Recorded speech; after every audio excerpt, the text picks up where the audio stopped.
Everyone, बहुत बहुत धन्यवाद। बहुत बहुत धन्यवाद सभी का ज्वाइन करने के लिए। और आज का सत्र है, अगर ये नहीं किए तो विनष्ट हो जाइएगा। विनष्ट हो जाइएगा। विनष्ट हो जाइएगा का अर्थ है जिसका नाश हो जाएगा। क्या करने से आप विनष्ट होने से बच सकते हैं? विनष्ट हो जाइएगा। आपको लग रहा होगा बारंबार मैं ये बात क्यों बोल रहा हूं, मैं क्यों आपको डरा रहा हूं। इस प्रकार से मैं आपको क्यों बार बार बार बार यही बात बता रहा हूं, है ना? सोच रहे हैं ना? उसका कारण है। मालूम है क्या कारण है? चलिए, आपको नहीं मालूम है तो मैं बताने का प्रयास करता हूँ। विनष्ट हो जाइएगा। कहां से आए आप? 18.58 भगवत गीता 18.58। कृष्ण बोलते हैं, यदि तुम मुझसे भावना भावित होगे तो मेरी कृपा से तुम बद्ध जीवन से सारे अवरोधों से लांग जाओगे। लेकिन यदि तुम मिथ्या अहंकारवश ऐसी चेतना में कर्म नहीं करोगे और मेरी बात नहीं सुनोगे तो तुम विनष्ट हो जाओगे। कृष्णा कभी थ्रेटन नहीं करते हैं, भगवत गीता में भी आप देखते होंगे कृष्णा कभी थ्रेटन नहीं करते, धमकी नहीं देते, है ना? कृष्णा सभी के हितैषी है। कृष्णा कभी किसी का अहित नहीं चाहते, बुरा नहीं चाहते। परंतु यहाँ पे कृष्णा वार्न कर रहे हैं, सच बोले तो धमकी देने जैसा है। मैंने जो बोला मान लो, नहीं मानोगे तो विनष्ट हो जाओगे। तो क्या कृष्णा ने ऐसा बोला? हम्म देखिए, क्या है, कृष्णा भगवत गीता पूरा बताते हैं। 18वें अध्याय में 70 श्लोक है। 58वां श्लोक है, मतलब ऑलमोस्ट एंड पे। इसके बाद विदुर और संजय का, सॉरी, संजय और धृतराष्ट्र का बहुत सारा संवाद। बहुत सारा नहीं, ज्यादा नहीं है, 4-5 श्लोक है। परंतु ये करीब करीब and end of Bhagavad Gita है।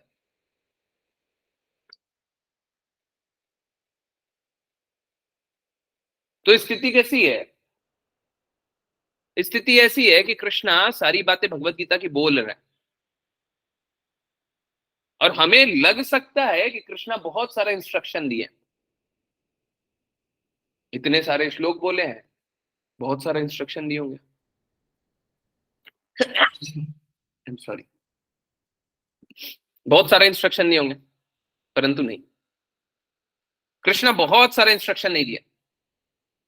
कृष्णा बहुत कम इंस्ट्रक्शन दिए, बहुत ही कम इंस्ट्रक्शन। और इंस्ट्रक्शन देने के बाद क्या है? इंस्ट्रक्शन देने के बाद भगवान बस एक ही बात बोलते हैं, या तो मेरी बात का पालन कर लो, और अगर मेरी बात का पालन नहीं करोगे तो तुम्हारा विनाश हो जाएगा। और कहने का अर्थ क्या? और भगवान क्या आदेश दे रहे हैं, क्या इंस्ट्रक्शन दे रहे हैं? क्या एक ही इंस्ट्रक्शन है पूरे भगवत गीता में? क्या बहुत सारी बातें बोली हुई है भगवत गीता में? देखिए, स्थिति कैसी है, अगर हम शुद्ध अवस्था में होंगे तो बस एक ही बात बोली हुई है। अगर आप शुद्धता से कृष्णा का ज्ञान समझने का प्रयास करेंगे तो बस एक बात बोली हुई, दूसरी कोई बात नहीं, बस एक।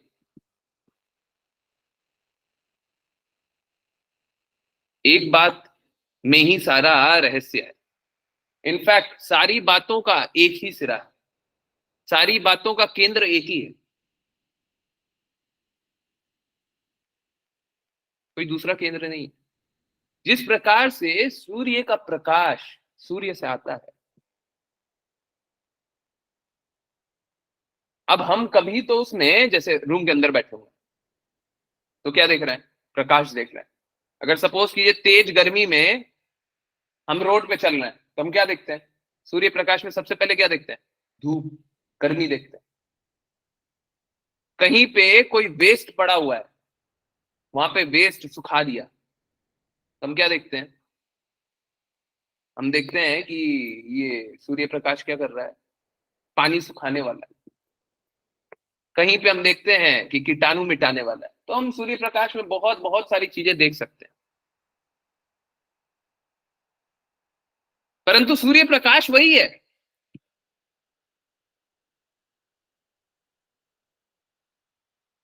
सूर्य प्रकाश अलग नहीं है।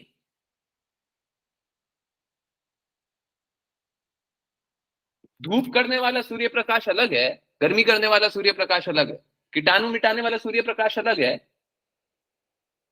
ऐसी बात नहीं है। सूर्य प्रकाश एक ही है। ठीक उसी प्रकार से भगवत गीता का ज्ञान एक ही है। वो ज्ञान बहुत ज्यादा नहीं है। परंतु जब हम अशुद्ध अवस्था में होते हैं तो हमें वो ज्ञान विभक्त लगता है, डिफरेंट लगता है, बहुत सारे पार्ट्स लगते हैं, हिस्से लगते हैं उस ज्ञान के। उस ज्ञान का एक हिस्सा ये भी है, एक हिस्सा वो भी, एक हिस्सा वो भी, एक हिस्सा वो भी। एक बात बताइए, अगर शुद्ध भक्ति में कोई स्थित हो तो उसके लिए बोलना पड़ेगा क्या कि इस तरीके से ये कार्य कर लीजिए, वो कार्य कर लीजिए, वो कार्य कर लीजिए, वो कार्य कर लीजिए? नहीं। हम लोगों को इंस्ट्रक्शन दिया जाता है कि 16 राउंड चैंट भी कीजिए, बुक भी रीड कीजिए, ये भी कीजिए, वो भी कीजिए। हैं? शुद्ध अवस्था में हमें जरूरत है क्या? नहीं।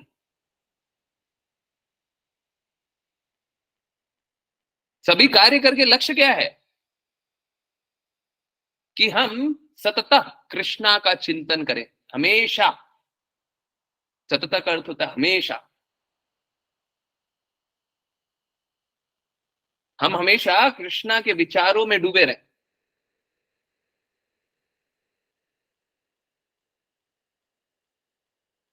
जब भी ये स्थिति होगी हम भक्ति करते हैं। भक्ति एक इस विशिष्ट तरीके से की जाए ये जरूरी नहीं है।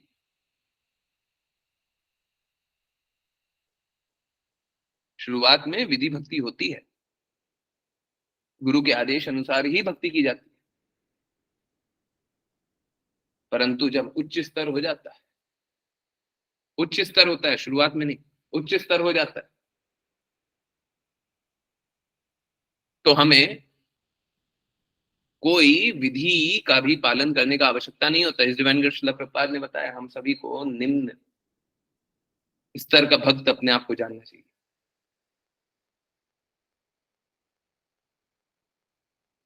तो हम लोगों की वो स्थिति ये भौतिक शरीर रहते हुए नहीं होगी, और होगी तो हम स्वीकार नहीं करेंगे।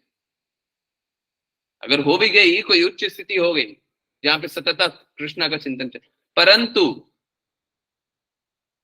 ये स्थिति तो नहीं होगी।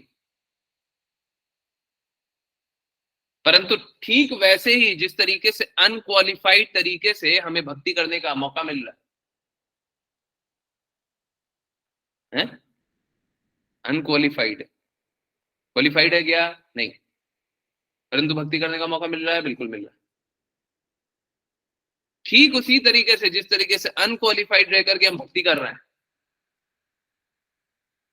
हम आगे भी बिना क्वालिफिकेशन के भी भक्ति कर सकते हैं और आगे भी दृढ़ हो सकते हैं, गुरु की इच्छा होगी तो।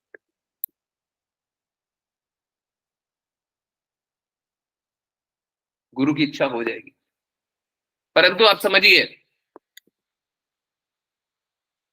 एक तरफ तो है कि हम अनक्वालिफाइड रह के भी हाईएस्ट लेवल पे भी भक्ति कर सकते हैं। नहीं होगी हमारी स्थिति वो।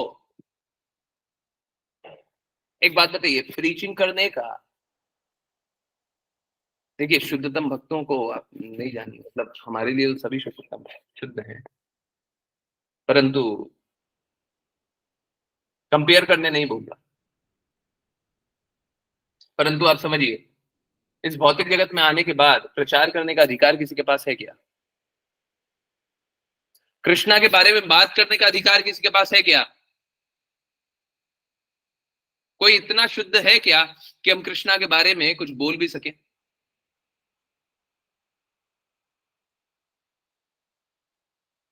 स्थिति ये नहीं है। देखिए, इस बात को समझिए, गुरु को हमको सबसे ऊंचा जानना है। गुरु की स्थिति इस प्रकार की होती है। सबसे अच्छा एग्जाम्पल है गुरु माता। आप बात कीजिएगा तो वो इतने हम्बल होकर के बात करती हैं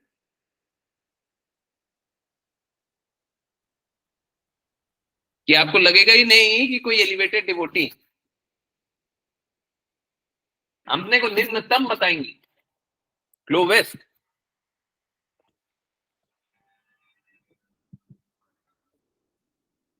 तो समझिए, शुद्ध भक्त अपने आप को बोल सकते हैं कि हम शुद्ध नहीं है, परंतु हम तो नहीं मानते।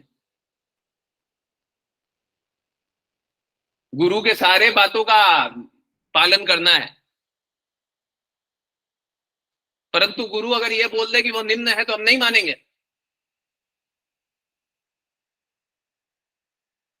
बिल्कुल रिजेक्ट कर देंगे। झूठ बोलते हैं, बिल्कुल रिजेक्ट कर देंगे।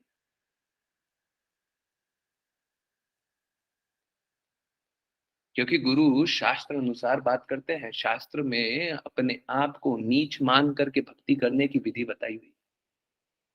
इसीलिए गुरु अपने आप को निम्न बताएंगे, बताएंगे ना।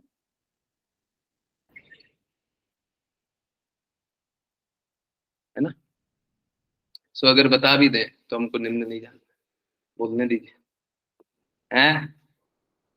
और सबसे अच्छा तरीका मालूम है क्या होता है? इसको इसको टैकल करने का एक तरीका होता है, वो सबसे अच्छा तरीका। वो तो एक्सटेसी के भाव में बोल। कोई एक्सटेसी के भाव में कुछ भी बोल सकता है।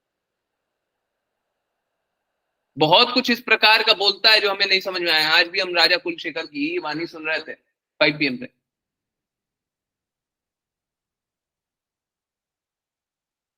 श्लोक में लिखा हुआ था कुछ, तात्पर्य उसका कुछ आ रहा था, ट्रांसलेशन। परंतु जो आ रहा था ना, वो मुख्य भाव नहीं था। मुख्य भाव उसके पीछे था। पहले एक श्लोक में ये बात जाने, दूसरे श्लोक में बात जाने, उसके बाद हिज डिवाइन श्रील प्रभुपाद की कृपा हुई, हिज डिवाइन श्रील प्रभुपाद ने सामने सामने बोल दिया। ये देखो, जो बात हम लोग किए जा रहे थे, फर्स्ट श्लोक में भी वही हो गया, सेकंड में भी वही हो गया। फिर कृष्ण कृपा मूर्ति है, ने कृपा कर दी।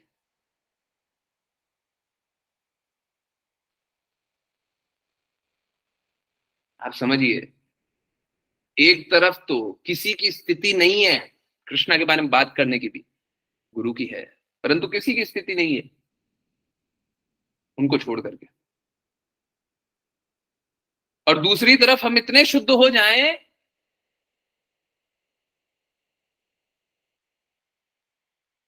कि हम सततः कृष्णा कीर्तन करते रहे, कृष्णा के बारे में चिंतन करते रहे, कृष्णा की भक्ति करते रहे, हमेशा करते रहे। दूसरी तरफ ये स्तर आ जाए, सोच के देखिए, एकदम एकदम दूसरा, दो सिरे हैं।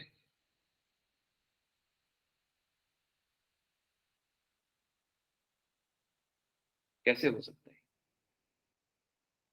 है? ये कुछ वैसा है, नदी का दो छोर है, एक भौतिकता, दूसरा आध्यात्मिकता। कुछ ऐसा। भौतिकता तो नहीं है, फिर भी निम्न स्तर है। भक्ति में कोई निम्न स्तर नहीं होता, परंतु हमारी शुद्धता का निम्न स्तर है। भौतिकता बहुत शेष है। ये जर्नी कैसे हो सकता है?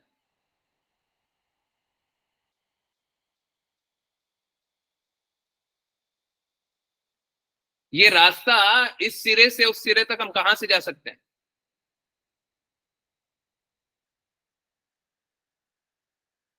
और क्यों आज हम लोग बात कर रहे हैं विनष्ट हो जाओगे?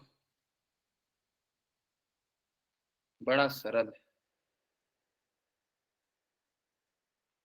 देखिए, जीवन कुछ इसी प्रकार का है। ये देखिए, ये काम करते हैं कुछ, आप लोगों को कनोट करने के लिए, दिखाने के लिए कुछ अच्छा सा करते हैं, है ना? सो दैट समझ में आए। कैसे समझ में आएगा? कुछ ना कुछ तो करना पड़ेगा। 1 मिनट से, हैं? 1 मिनट की क्लैरिटी आनी चाहिए, है ना? जब साफ साफ दिखेगा तो साफ साफ समझ में आएगा, है ना? हाँ, यस। चलिए, तो 1 मिनट रुकिए, 1 मिनट रुकिए, है ना? आज सभी को कृष्णा के कार्य में लगाते हैं। अरे अरे हाँ, तो हमारा जर्नी कैसा है? हाँ देखिए, जल्दी जल्दी देखिए, अब क्लियर होगा, स्क्रीन देखिएगा। हमारा जर्नी कैसा है? हाँ, दिख रहा है? ये काले से ये सफेद तक का है। ये काला क्या है? हमारी भौतिकता, हमारी मलिनता। जब तक हम भगवान के बारे में नहीं जानते हैं, हमारी स्थिति कुछ इसी प्रकार की रहती है। भगवान अपनी वाणी बताते हैं। भगवत गीता स्टार्ट हुई, है ना?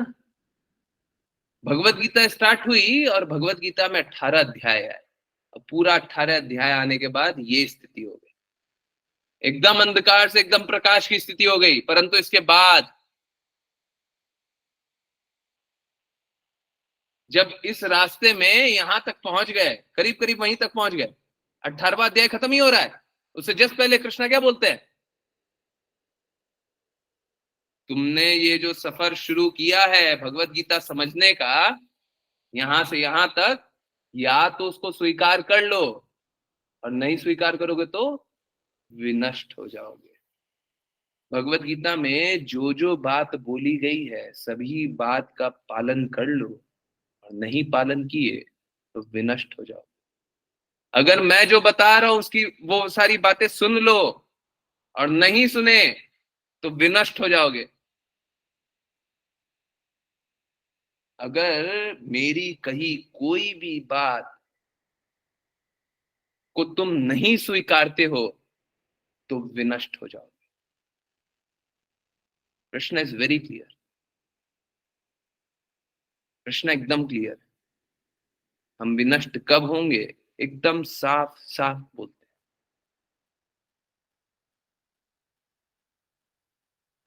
कृष्णा ये नहीं बोल रहे कि इस बात को मान लो, उस बात को मान लो, सारी बातों को मानना होगा, सारी बातों को।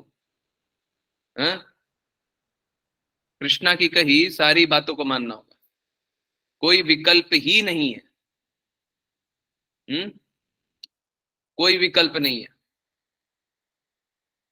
देखिए, कुछ लोगों को लग सकता है कि कृष्णा तो कुछ बातें बोल रहे हैं। अभी वापस से श्लोक दिखा करके आपको दिखा रहा हूं। कृष्णा एक बात नहीं, दो बात नहीं, सारी बातों को बोल रहा है। देखिए, पूरी भगवत गीता का सार क्या है? पूरी भगवत गीता कौन से सिरे से जुड़ी हुई है उसका अगर शुद्ध अवस्था में बोले तो एक ही बात बोली गई है। वो क्या बात बोली गई? एक ही सांस में बहुत सारी बातें बोली जा सकती है, परंतु उसको एकदम सिंपल वर्ड्स में, सिंपल शब्दों में बोले तो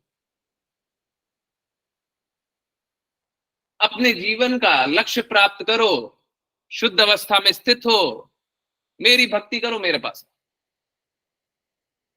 मलिनता भौतिकता को त्याग है। भावना भावित होने का अर्थ क्या है? भावना भावित होने का वही अर्थ। कृष्णा कितना सिंपली बता रहे, यदि तुम मुझसे भावना भावित होगे तो मेरी कृपा से तुम बद्ध जीवन के सारे अवरोधों को लांग जाओगे। तुम्हारा जो कष्ट है मैं अंत कर दूंगा। तुम बहुत कष्टों से जा रहे हो, आज मैं तुम्हारे सारे कष्ट समाप्त करूंगा। परंतु फिर भी बोलते हैं क्या? कृष्णा को मालूम है ये बात क्या, कि भगवत गीता सुनने के लिए तो बहुत लोग हैं, जानेंगे कि भगवान ये बात बोले, बहुत लोग आएंगे, परंतु सबको ही इस प्रकार से समझदार नहीं है। इन सभी ने पाप कर्म कर रखे हैं। क्या पाप कर्म कर रखे हैं? कि मुझसे दूर होने का इन सभी का हृदय था। ये सभी ने मुझसे ही कलेश किया। मुझसे ही द्वेष किया, मेरी ही विभूतियों को चाहा, मेरे प्रेम को अस्वीकार किया। कृष्ण आप क्या बोल रहे हैं? फिर से अस्वीकार करके देखो, हैं? अगर फिर से अस्वीकार करोगे तो, यदि तुमने मिथ्या अहंकारवश ऐसी चेतना में कर्म नहीं किया, नहीं करोगे और मेरी बात नहीं सुनोगे, मैं गोलोक में तो तुम्हें समझाया था, तुमने फिर भी द्वेष किया, तुमने फिर भी मेरी विभूति चाही। अब यहां पे आकर के फिर से समझा रहा हूं, मैं समझा रहा हूं, मेरी बातों को गुरु रिपीट करेंगे। मैं गुरु शिष्य परंपरा में ये प्रणाली चला दिया हूं, तुम गुरु से ये बात सुन सकते हो, परंतु अगर तुम मिथ्या अहंकारवश ऐसी बातें नहीं मानोगे तो मैं तुमको कोई विकल्प नहीं दे रहा हूं। जरूरी नहीं है कि तुम कभी भगवत भक्तों का संग करो और उसके बाद तुम शुद्ध हो जाओगे, नहीं होगा। अगर तुमने ये विकल्प चुना कि तुम मेरी बातों को अस्वीकार करोगे तो विनष्ट हो जाओगे, विनष्ट हो जाओगे।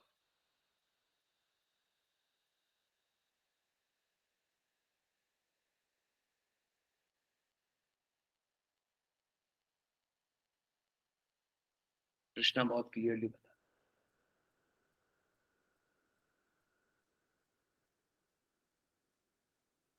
कृष्णा कोई विकल्प नहीं देते। एक्चुअली में अगर आप ये श्लोक समझे तो इसके बाद अगर हमारे साथ बुरा होता है, हम भक्ति नहीं करते और हमारे साथ बुरा होता है, तो ये होना ही चाहिए, हमारा अहित होना ही चाहिए।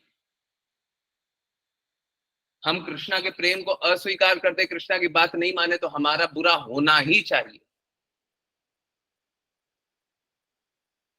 परंतु फिर भी कृष्णा कृपा करते, बोले ठीक है, तुम प्रयास कर रहे थे ना, असफल हो गए, प्रयास कर रहे थे तो तुमको फिर भी अच्छा जीवन दे देंगे। एक तरफ तो कृष्णा ने साफ क्लियरली बोल दिया ना, इसके बाद कुछ बचा क्या? इसके बाद कुछ बचा? इसके बाद कुछ नहीं बचा। क्लियरली बोल दिया कि मेरी बात को मान लो, नहीं मानते खत्म।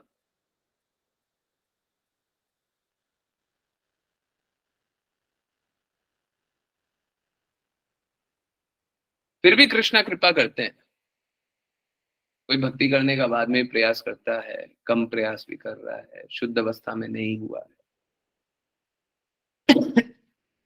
कृष्णा फिर भी उसको इस प्रकार का कृपा करते हैं उस पर कि वो भक्ति कर ले, शुद्ध हो जाए, कृष्णा के पास चला जाए। परंतु वो डिजर्व नहीं करता। एक बार कृष्णा से द्वेष करने के बाद हम डिजर्व नहीं करते। हमें भक्ति मिले, हम डिजर्व नहीं करते।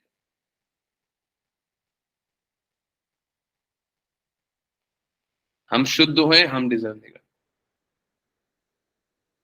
इसीलिए माया के प्रभाव में मत रहिए। अब कृपया कृष्णा की बातों को स्वीकार कीजिए, कृष्णा के प्रति समर्पण कीजिए, कृष्णा के पास जाइए।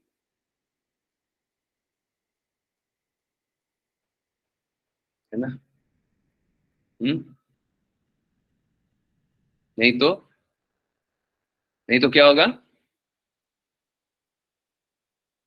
चलिए सबको अनम्यूट करके बोलिए,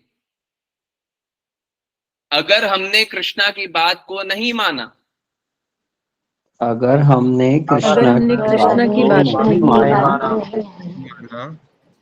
तो हम विनष्ट हो जाएंगे। बोलने के बाद वो रूह कहां पर ही।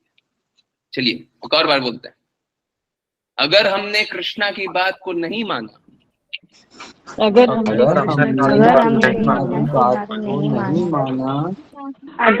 कृष्णा की बात नहीं माना तो हम विनष्ट हो जाएंगे।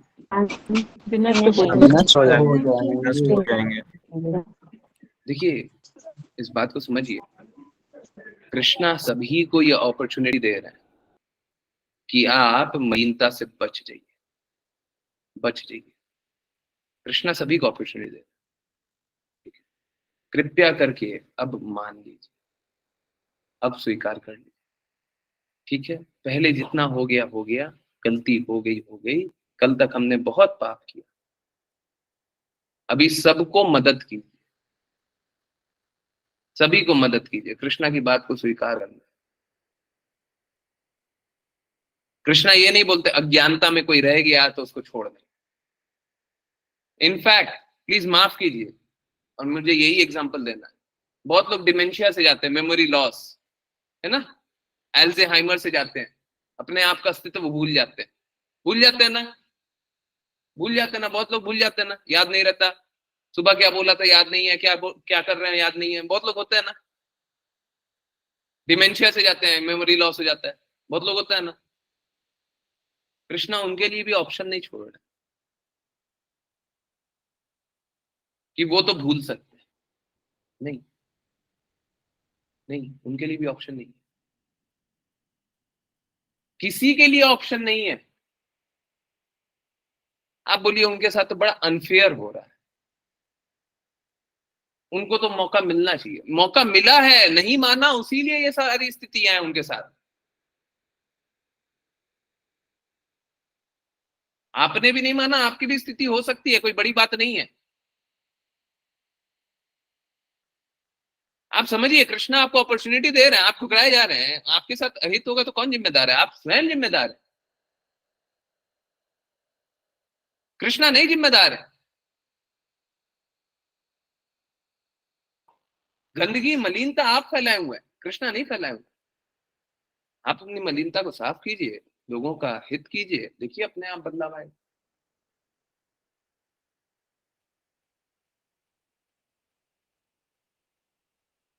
है ना? क्लियर है ना? तो कोशिश कीजिए, ठीक है?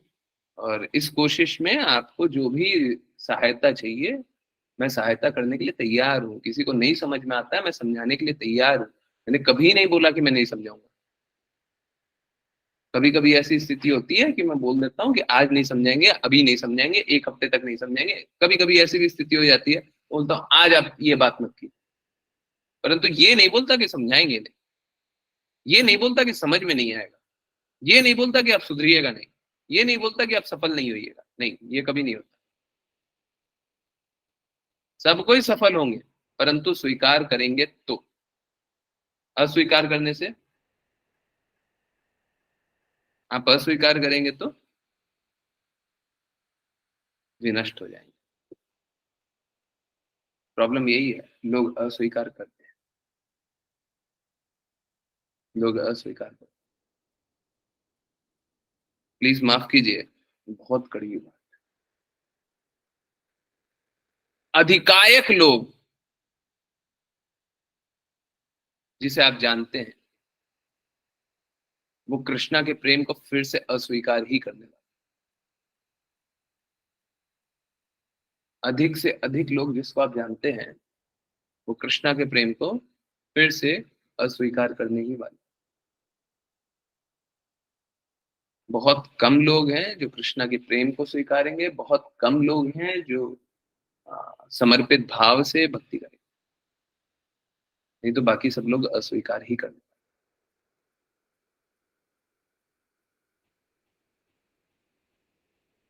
देखिए, भक्ति नहीं करके या कृष्णा का नाम नहीं जप के, कृष्णा की लीला नहीं सुन के, कृष्णा के लिए कार्य नहीं करके, हम उसी वही वाली लाइन में जाकर के खड़े हो रहे हैं जिसमें भीड़ है, जो कृष्णा के प्रेम को अस्वीकार करना चाहते। मेरा हाथ जोड़ के विनती है, आप उस भीड़ पे मत खड़े हो जाइए, आप उस लाइन में मत खड़े हो जाइए। अधिकायक लोग ऐसे ही होने वाले हैं, प्रेम को ठोकर मार देंगे, अस्वीकार करेंगे, बोले हमको नहीं चाहिए, हमको नहीं चाहिए कोई कृष्णा का प्रेम, आप रखिए अपना कृष्णा का प्रेम, हमारे पास बहुत काम। हम कृष्णा का प्रेम ही चाहते हैं, हमको नहीं चाहिए। आप कीजिए ना, आपको करना आप कीजिए।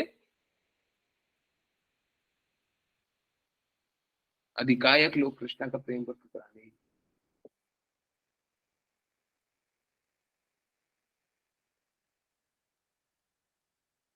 इसीलिए इसीलिए क्या होता है कि आप कभी भी किसी से बात करते हैं तो या तो आप दुखी हो जाते हो या वो दुखी हो जाते हैं, क्योंकि ऑब्जेक्टिव कृष्णा का प्रेम है ही। भक्त इसीलिए दुखी नहीं होते। भक्त दुखी तभी होते हैं जब वो देखते हैं कि दूसरे लोग कृष्णा का प्रेम को ठुकरा रहे हैं, वो तभी दुखी होंगे। सच बता रहा हूं, आप अगर भक्ति कर रहे हैं ना तो ये बहुत बड़ा मापदंड है, बहुत क्लियर मापदंड है।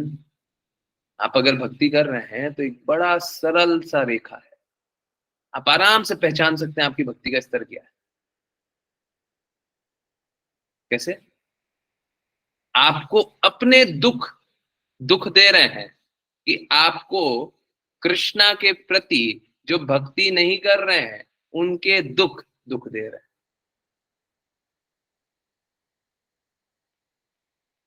अगर आपको अपने दुख दुख दे रहे हैं, इसका अर्थ है कि अभी भक्ति में स्टार्टिंग है, अभी भक्ति स्टार्ट नहीं हुई है, या भक्ति बस स्टार्ट हो रही है, शुरुआती दौर में। अगर भक्तों का अहित आपको दर्द दे रहा है कि वो भक्ति नहीं कर पा रहे हैं, उसके कारण आप दुखी, परा दुखा दुखी, तब आप भक्ति करें, है ना?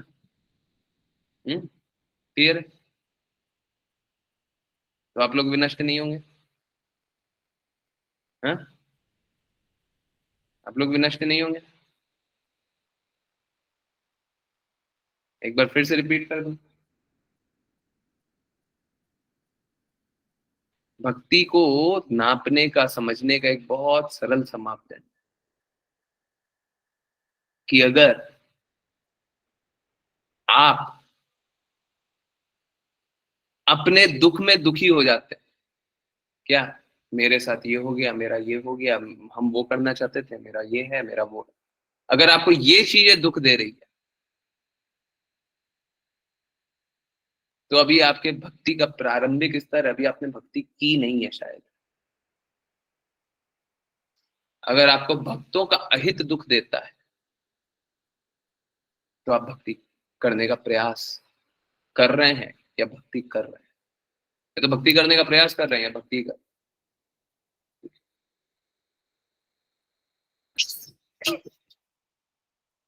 आप सभी को आरयू ग्रुप पे दामोदर अष्टकम शेयर हुआ है, ठीक है?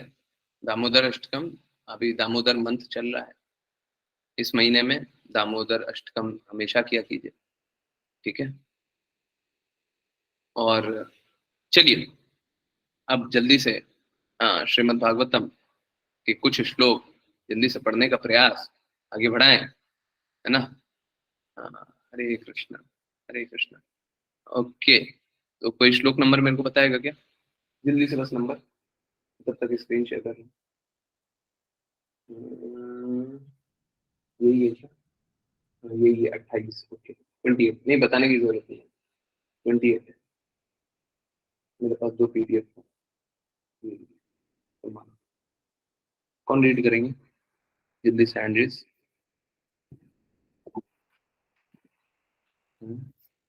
ऋचा माता जी प्लीज।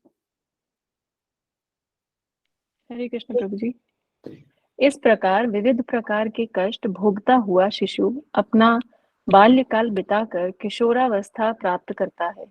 किशोरावस्था में भी वह अप्राप्य वस्तुओं की इच्छा करता है, किंतु उनके न प्राप्त होने पर उसे पीड़ा होती है। इस प्रकार अज्ञान के कारण वह क्रुद्ध तथा दुखित होता है। तात्पर्य: जन्म से लेकर 5 वर्ष की अवस्था बाल्यकाल कहलाती है और 5 वर्ष से 15 वर्ष की अवस्था किशोरावस्था कहलाती है। 16 वर्ष से युवावस्था प्रारंभ होती है। बाल्यकाल के कष्टों का वर्णन हो चुका है, किंतु जब बालक किशोरावस्था प्राप्त करता है तो उसका नाम पाठशाला में लिखा दिया जाता है, जिसे वह नहीं चाहता। वह तो खेलना चाहता है, किंतु उसे जबरन पाठशाला भेजा जाता है, जहां वह पढ़े और परीक्षाएं दे। दूसरा कष्ट यह है कि वह कुछ ऐसी वस्तुएं चाहता है जिनसे खेले, किंतु परिस्थितियां ऐसी हो जाती हैं कि वह उन्हें नहीं प्राप्त कर पाता। इस तरह वह दुखी होता है और उसे पीड़ा होती है। एक शब्द में कहना चाहें तो कह सकते हैं कि वह अपने बाल्यकाल की ही तरह कुमारावस्था में भी अप्रसन्न रहता है। तरुणावस्था की बात जाने दें। बच्चे खेलने के लिए न जाने कितनी तरह की मांगें प्रस्तुत करते हैं, और जब उनको संतोष नहीं मिलता तो वे क्रोध से उबल पड़ते हैं, जिसका परिणाम होता है दुख। हरे कृष्ण प्रभु जी। हरे कृष्णा हरे कृष्णा। कितना सरप्राइजिंग है ना, कितना सरप्राइजिंग है। जीवन काल में हम जो कुछ चाहते हैं हमें वो प्राप्त नहीं होता, और ये बचपन से शुरुआत हो जाती है। हम जीवन में जो भी कुछ चाहते हैं वो हमें नहीं मिलता। बचपन में हम खेलना चाहते हैं, खिलौनों से, कोई खेल प्रतियोगिता, कुछ कुछ भी, और अधिकांश लोगों को वो नहीं मिलती है। कुछ विरले लोग होते हैं जो वही करते हैं। फिर तरुण अवस्था में इंद्रिय विकसित होती रहती है, और इंद्रिय बोध और ज्यादा इंद्र तृप्ति की कामना करते हैं। आप सोच के देखिए कौन तृप्त हो जाता है इस अवस्था में। मालूम है क्या, एक नए नए रोल मॉडल बनते हैं, है ना। आप सभी तरुण अवस्था में बालकों बालिकाओं को देखेंगे तो उनके एक रोल मॉडल है। रोल मॉडल कैसे हैं, वो देखिए, वो इंद्र तृप्ति कर रहे हैं कैसे, धन से, नाम से, बल से, हैं, किसी ना किसी तरीके से इंद्र तृप्ति कर रहे हैं।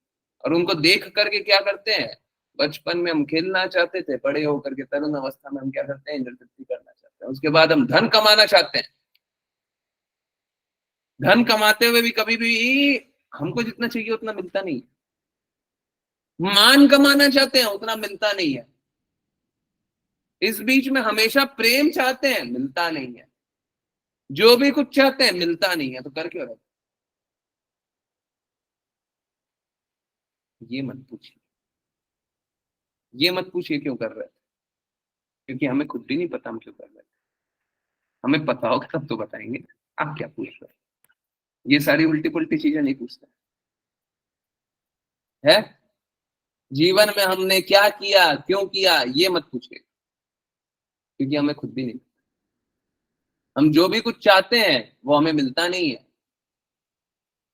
परंतु हमें तो चाहिए। क्यों? माया का प्रभाव इसी प्रकार का तो होता है। सोच के देखिए, अगर किसी को बोल देते कि आप जो चाहते हैं आपको नहीं मिला, एक बार नहीं मिला, दो बार नहीं मिला, तीन बार नहीं मिला, तो लोग क्या होंगे, लोग हतोत्साहित हो जाएंगे। परंतु माया का प्रभाव ऐसा होता है कि अधिकांश लोग हतोत्साहित नहीं होते। हतोत्साहित कौन होता है, या हतोत्साहित नहीं बोलना चाहिए, शुद्ध अवस्था में चीजों को कौन देखता है, वो बस भगवत भक्त देखता है। बाकी सब लोग कैसे होते हैं, बाकी सब लोग उसी में तृप्त होते हैं।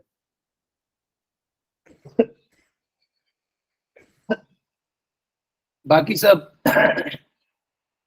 उसी अवस्था में तृप्त होते रहते। तृप्त होके मिलता गया, वो मत पूछिए। तृप्त होकर के भूख और बढ़ती है, दर्द और बढ़ता है, पीड़ा और बढ़ती है, आनंद और दूर होता है। आप एक बात बताइए, सपोज कीजिए किसी को तीखा पसंद है ना। आप सभी ने ये अनुभव किया ना। हाँ, देखिए किस प्रकार से चलता है दुनिया। तो बच्चे ने, सपोज कीजिए कोई बच्चा है या फिर कोई दूसरे शहर से आया है, दूसरे देश से आया है ना, अमेरिकन आया, चाइनीज आया, बस एक बात बोलने के लिए। सपोज कीजिए उनको तीखा नहीं खाते, वहां पे तीखा नहीं खाते, है ना। देखा ना, आप सभी ने ऐसा कुछ ना कुछ देखा है ना। किसी को पहले तीखा नहीं पसंद, कोई दूसरे प्रदेश से आया है ना, आपका कोई मित्र है दूसरे राज्य से आया, नॉर्थ इंडिया से आया, नॉर्थ इंडिया बस बनने का बात है, बहुत जगह पहाड़ी इलाका में नहीं खाते, बहुत बहुत जगह कहीं कहीं नहीं खाते, है ना, आपने देखा है ना, बहुत लोग तीखा नहीं खाते। और क्या होता है, शहर में आया, उसका मित्र तीखा खाता है, अब देखे तीखा खाता है, अब वो क्या कर रहा है, वो भी तीखा खाना स्टार्ट कर रहा है। पहले क्या होता था, पहले वो थोड़ा में संतोष ले लेता था, थोड़ा तीखा होता था उसमें संतोष आ जाता था, अभी क्या ज्यादा तीखा खा रहा है। आप सभी ये भी देखते होंगे, जो ज्यादा तीखा पाते हैं उनका डाइजेशन खराब होता है ना? परंतु नशा इसी प्रकार का होता है। आप सोचते होंगे बस मदिरा का नशा होता है, बस ड्रग्स का नशा होता है, बस अम, धूम्रपान का नशा होता है, परंतु हर चीज का नशा होता है। अगर कोई प्रसादम नहीं पा रहा है, आप लोग तो आजकल प्रसादम पाते हैं, पहले की स्थिति आप याद कर सकते हैं अपनी, तो आपको भी नशा हुआ करता था और तीखा खाना है। और स्थिति मालूम है कैसी होती थी, स्थिति ऐसी होती थी कि शुरू में तो आप तीखा खाते थे तो आपको अच्छा लगता था, बाद में और तीखा खाते तो अच्छा लगता, बाद में और तीखा खाते तो अच्छा लगता, फिर बोलते और ज्यादा खाना है तब अच्छा लगता। होता था कि नहीं होता? हर किसी के साथ ऐसा हुआ है कि नहीं हुआ? अपने साथ नहीं हुआ होगा, अपने किसी रिश्तेदार के साथ हुआ, सबने ऐसा एक्सपीरियंस किया हुआ है कि नहीं किया होगा? हाँ? हरे कृष्णा, सबने ऐसा किया हुआ है, सबने देखा हुआ है, पहले थोड़ा तीखा से काम चल जाता था, फिर और तीखा चाहिए, फिर और तीखा चाहिए, फिर और तीखा। बताइए, इंद्रियां आपके लिए कार्य कर रही है कि आपके विरुद्ध में कार्य कर रही है? आप तो चाहते हैं इंद्रियों का उपयोग करके हम तृप्त हो जाए, परंतु इंद्रियों का उपयोग करके हम तृप्त हो रहे हैं क्या? हमें तो और दुख आ रहा है, और संताप आ रहा है, और कष्ट आ रहा है, हमारा इंद्रिय भी खराब हो रहा है, हमारा पेट भी खराब हो रहा है, हमारा पूरा शरीर खराब हो रहा है, और ये बस जीभ की तृप्ति है, और वो भी एक छोटा सा तीखापन। डायबिटीज वाले का भी सेम है, जिसको डायबिटीज होता है ना, उसको चीनी का और खाने का मन करता है। कुछ कुछ लोग होते हैं संतोष कर लेते हैं, वो अलग स्थिति, परंतु अधिकायक लोग की बात करते हैं। इंद्र तृप्ति भी हमारी वैसी होती है, इंद्र तृप्ति भी हमारी ऐसी होती है कि क्या हो गया, ओके, इंद्र तृप्ति भी हमारी ऐसी होती है कि हम और तृप्त होना चाहते हैं, पर तृप्त होते नहीं। और इस स्थिति में क्या होता है, वही इंद्रियों से और दुखी होते हैं। जो इंद्रियां हमारी तृप्ति के लिए थी, वही दुख है ना। हरे कृष्णा। तो हमारी इंद्रियां हमको तृप्त कर रही थी, हमारी इंद्रियां हमको दुख दे रही है, हमारी इंद्रियां हमको दुख दे रही है। मैं देख रहा हूँ कि डिवोटीज के बहुत सारे लॉग आउट हो रहे हैं, नेटवर्क कनेक्टिविटी मोस्ट लाइकली खराब होगी, मेरी भी कनेक्टिविटी खराब, पता नहीं कैसे, जो भी। हाँ, एक बहुत इंपॉर्टेंट बात है, हाँ, बहुत इंपॉर्टेंट बात है, मैंने क्लास के स्टार्टिंग में नहीं बोला, तभी बोलना चाहिए, बहुत इंपॉर्टेंट टॉपिक था तो इसलिए नहीं बोला। रात को 10 बजे आपसे डेली दामोदर अष्टकम होगा, ठीक है, वैष्णव प्रणाम मंत्र के बाद दामोदर अष्टकम, उसके बाद हिंदी का, ठीक है, डेली डेली दामोदर अष्टकम, ठीक है। हाँ, आनंद है ना? हाँ, चलिए, तो बहुत डिवोटीज का लॉग आउट हो रहा है, पता नहीं, नेटवर्क कनेक्टिविटी कुछ ज्यादा ही, नेटवर्क डिसकनेक्टिविटी कुछ ज्यादा ही है। देखिए, एक और बार लॉग आउट मेरा हुआ, ठीक है, कोई बात नहीं, आने दीजिए। यस, तो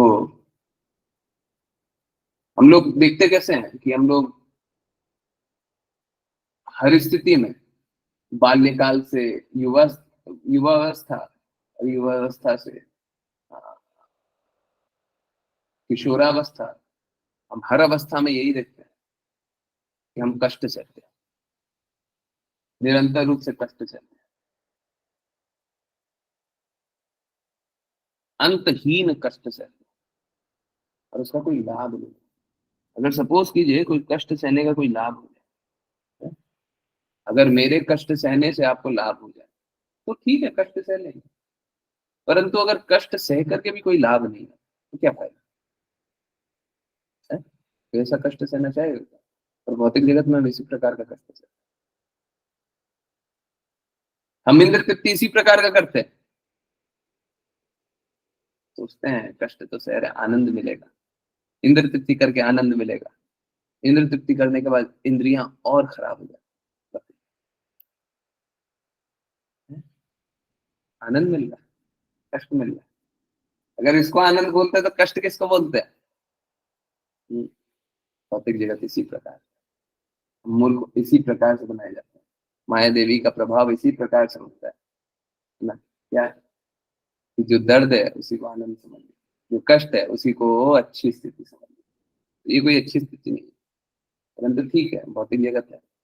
हम इसी तरीके से फूल किए जाते हैं, इसी तरीके से हम मूर्ख बनते हैं कि हम सोचते हैं यही अच्छा है।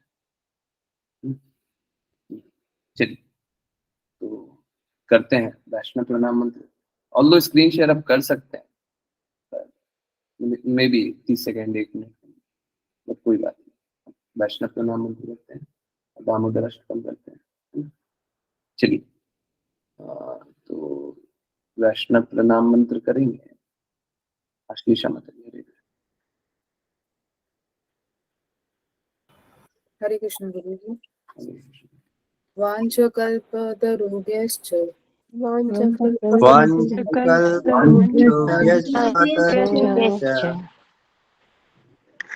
कृपा सिन्धुभैव च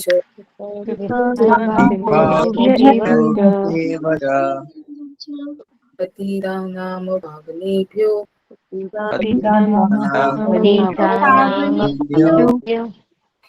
वैष्णवेभ्यो नमो नमः।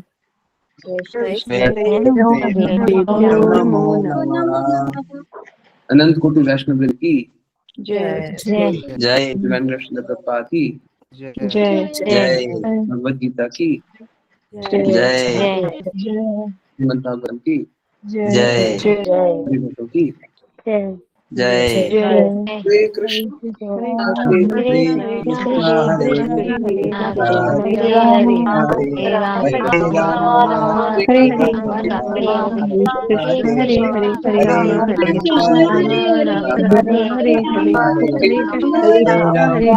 कृष्णा हरे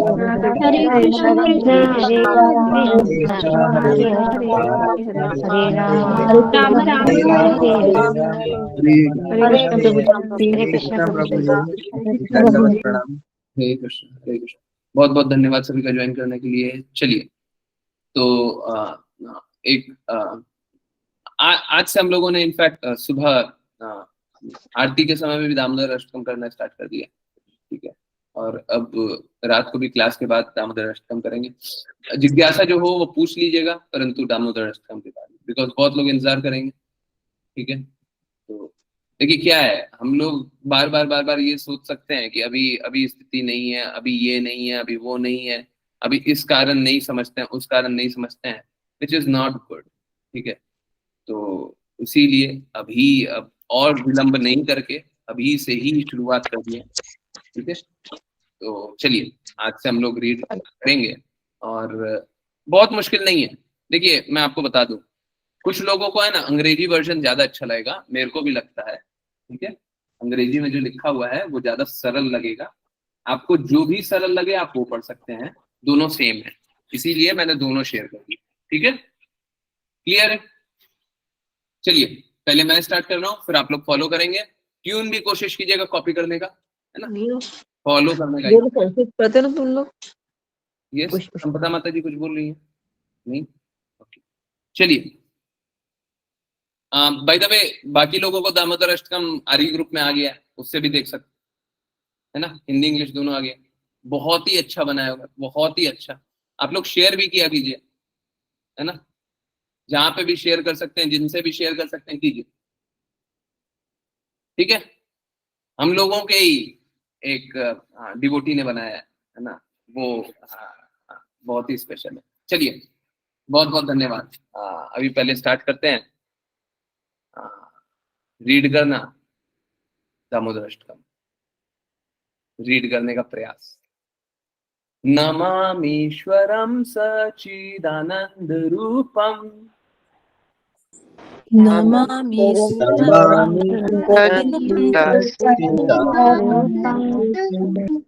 लसत्कुंडलं गोविन्दे भजमानं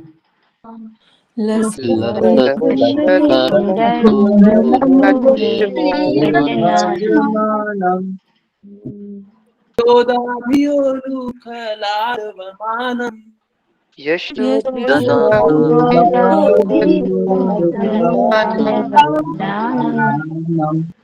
करामृष्टमात्यन्ततो धृतगोप्या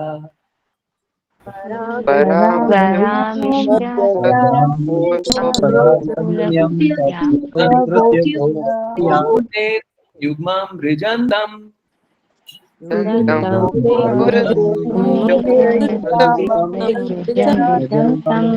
कराम्भोजयुग्मेन शातङ्गनेत्रम्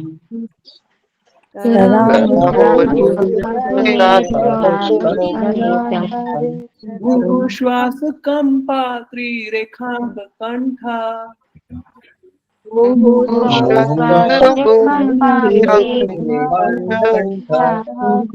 सिद्धिग्रैव दामोदरं भक्तिबद्धम्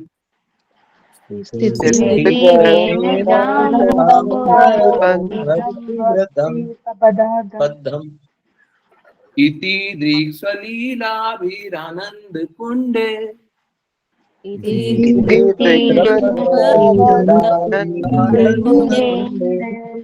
स्वघोषं निमज्जन्तम् आख्यापयन्तम्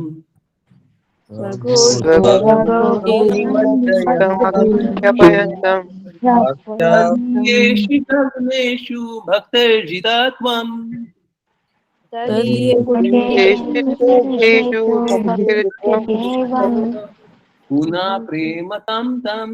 पुनः प्रेमतस्तं शतावृत्ति वन्दे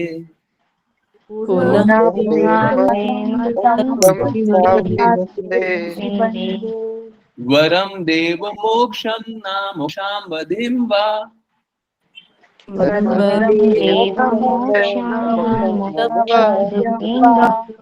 न चान्यं वृणेऽहं वरेशादपीह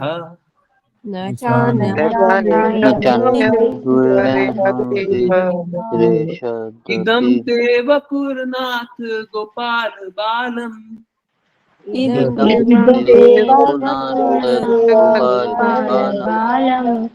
सदा मे मनस्याभिरस्ता किमन्ये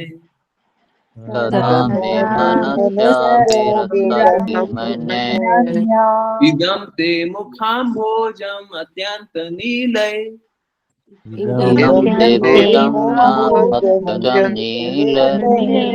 वृत्तं कुन्तले स्निग्धा रक्तश्च गोप्या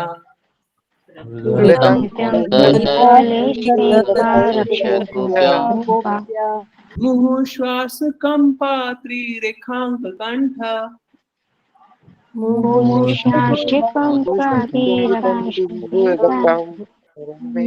सॉरी, सुबह भी यही गलती किया। मुहुश्चुम्बितं बिंब रक्ताधरम में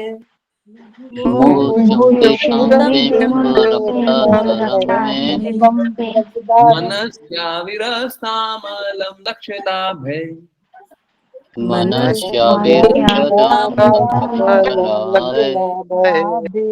नमो देव दामोदर अनंत विष्णु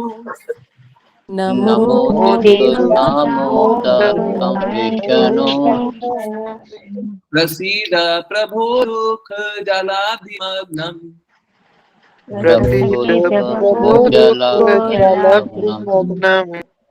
कृपा दृष्टि दृश्याति दिनं बतानु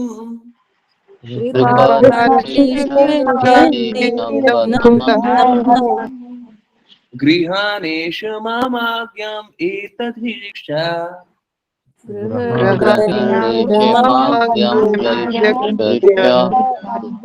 कुबेरात्मजो बद्धमूर्तेर् यद्वत्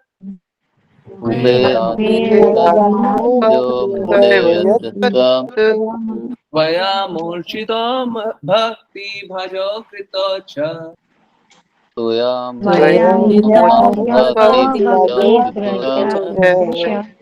तथा प्रेम भक्तिं स्वकामे प्रयच्छ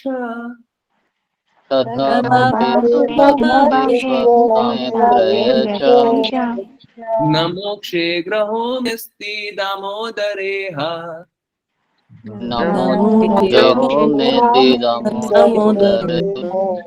नमस्ते सुधाम्ने सुरभिप्तिधाम्ने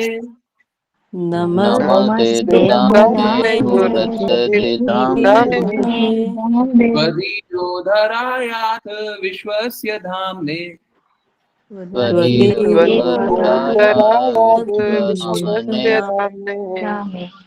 नमो राधिकाय त्वदीयप्रियाय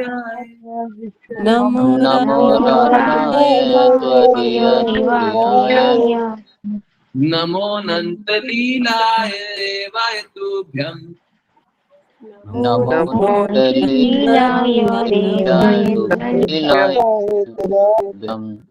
नमामीश्वरं सच्चिदानन्दरूपम्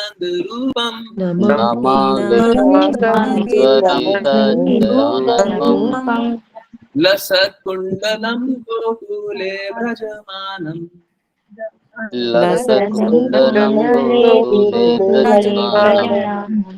नमामीश्वरं सच्चिदानन्दरूपम्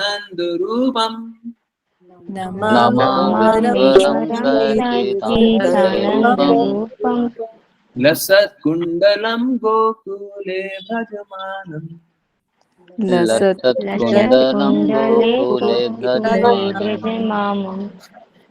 हरे कृष्ण हरे कृष्ण हरे कृष्ण प्रभु जी। हरे कृष्ण प्रभु जी। हरे कृष्ण। हरे कृष्ण हरे कृष्ण। तो आई होप सभी बहुत प्रसन्नचित होंगे, है ना। अब से डेली डेली करेंगे, है ना। ठीक है, कोशिश करेंगे और क्लियरली। अभी मुझे घबराहट भी हो रही है और सबसे ज्यादा मेरे को गले में लग रहा है कि मैं जरूर कुछ ना कुछ तो गलत हूँ, ठीक है, तो उसीलिए हो रहा है वो। एक्चुअली में सांस भी एकदम सही से आनी चाहिए, ये गलत है, मतलब अच्छे से करना चाहिए और अच्छे से करना चाहिए, उनसे और प्रयास करेंगे और अच्छे से करेंगे। चलिए, अब किन्हीं की कोई भी जिज्ञासाएं हो तो पूछ सकते, कहीं से भी कुछ भी। जिनको मीनिंग भी देखना हो वो देख सकते हैं, है ना। कोशिश कीजिए इंटरनेट थोड़ा सा अच्छा हो। मैं जानता हूँ बहुत बहुत डिवोटीज चाहते नहीं है डिस्कनेक्ट होना, पर डिस्कनेक्ट हो जाए। कोशिश कीजिए थोड़ा सा इंटरनेट अच्छा हो तो ज्यादा अच्छा। ओके, किन्हीं की कोई भी जिज्ञासा। हरे कृष्ण। यस, कुछ भी पूछना है? नहीं, कुछ जानना है? नहीं जानना, एंड कर सकते हैं। मतलब उसके बाद कीर्तन तो सुनेंगे डेफिनेटली, 18 मिनट कीर्तन। किन्हीं को कुछ नहीं जानना? श्योर है? हरे कृष्ण। यस, पूछना पूछ लीजिए, इतना बोलना क्यों पड़ता है?